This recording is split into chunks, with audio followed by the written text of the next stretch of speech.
Ladies and gentlemen, my next guest tonight is the former CEO of the Wikimedia Foundation and current president and CEO of NPR. Please welcome to The Late Show, Katherine Maher.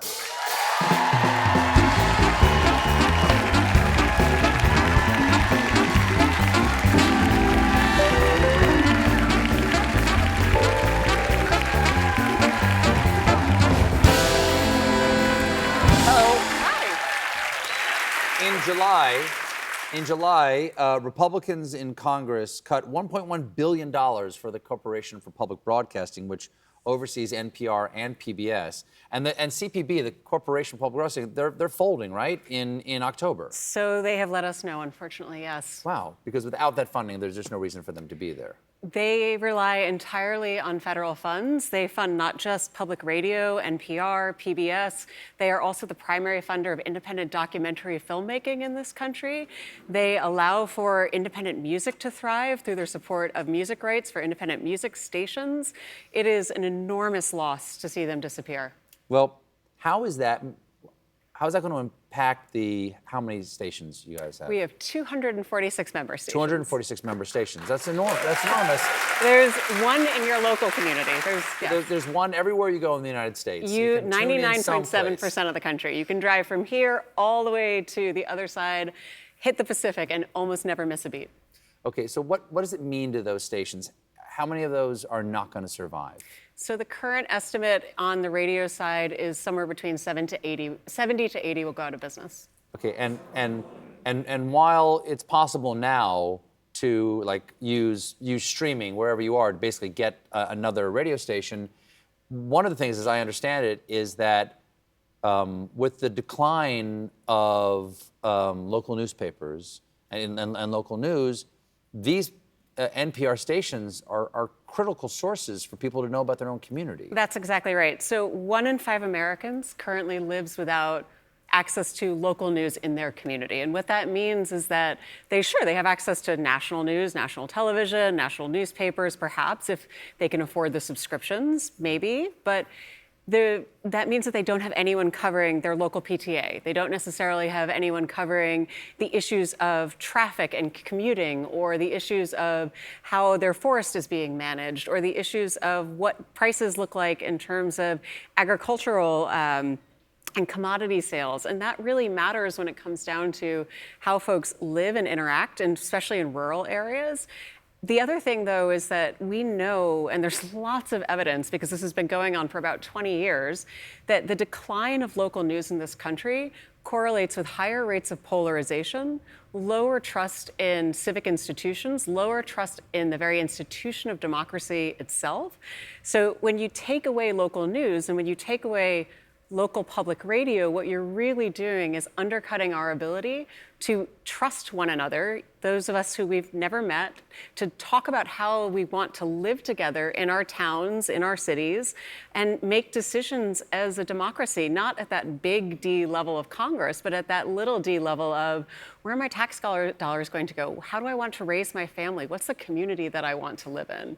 It's incredibly damaging. Well, some of the, we know the major NPR shows, they get shared among the stations, and but there are lots of local shows that only address that community. Yes. I love this. What do you got? Down in South Carolina, I always enjoyed Dr. Walter Edgar's Journal and South Carolina A to Z, facts about South Carolina. South Dakota Public Radio has Teacher Talk, podcast about teachers talking about their jobs and giving advice to fellow educators. I love Vermont Public Radio's But Why? I don't know. That's a program that answers kids' questions. Oh, do they call in? I don't know. Okay. There's they probably TikTok a local station in Pullman, Washington has Press A for Play, a journey through the music of video game. Yes? And this is my favorite. WVXU in Cincinnati, Ohio. The show is called Backed Up. It's a program about local Cincinnati plumbing issues. Well, you know That's what? where you can only get that on your local NPR station. In fairness, not to diminish plumbing, Flint would like a word, right? So these things really matter. They do, yeah. Absolutely. My favorite is a couple stations have things like the Lost Dog Report, right? So, Oh, wow. yes. Oh, that's wonderful. There's a station out in Utah that or at Park City that has, if you lose your mittens in town, they will let you know that your mittens have gone missing.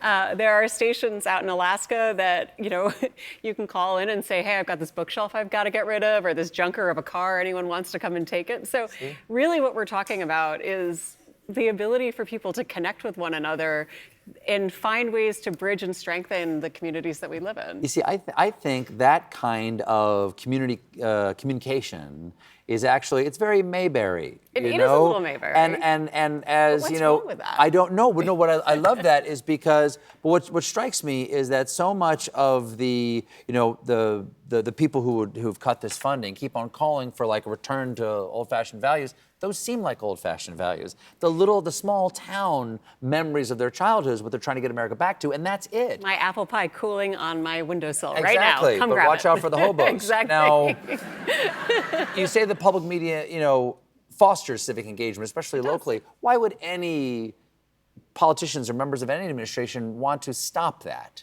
Well, I think there are broader questions at play there, Stephen. I think that one thing that is certainly true is that if we in communities feel like we don't have something in common with someone who lives down the road, it creates a space in which other people can come in and take advantage of us. It is so important, especially in a country that is as diverse, heterogeneous as ours, that things like public media exist to help us connect across divides. So there are ways that we connect already. We connect because our kids are on the same sports teams. We connect because we go to the same church. But there are people in our community who we might not meet otherwise. We work in different trades. We perhaps come from different cultures. And public media allows us to see one another as fundamentally sharing some of the same values. So what I love, particularly about audio, is that when we do our jobs right, you really have to listen to a person. You're not making judgments on the way that they look. You aren't distanced from them because you're sort of reading about their life experience. You are hearing from them in their own voice about what it means to hold the opinions that they have, to have lived the lives that they have lived. And when we do that right, you can fundamentally disagree with something someone says, but you can't deny their empathy or humanity. And that is such a powerful tool. So if you're seeking to create some sort of advantage in societies that are fractured and splintered, taking away this tool that allows us to see one another as fellow citizens, fellow Americans, it's a really powerful advantage. Well, good luck, and thank you for the work that you do to maintain the public airwaves. Katherine Maher, everybody. We'll be right back.